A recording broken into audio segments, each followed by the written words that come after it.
Tap the power to turn on the heater. Select from 3 levels of heat settings by using the up and down button.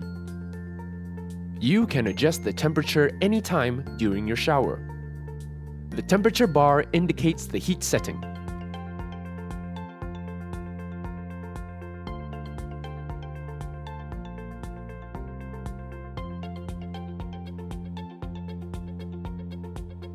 The counter will show the running water consumption during showering.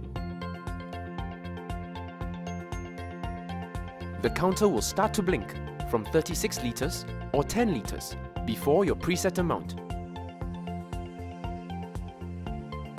This is the counter showing the total water consumption till date.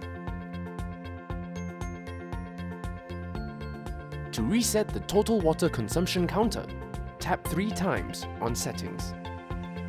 To reset to 0, long press on the settings icon.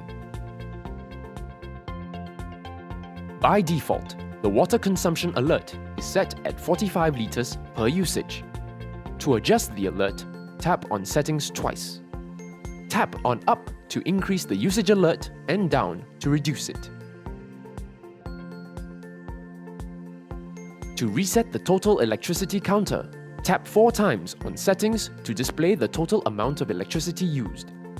To reset to 0, long press on the settings icon.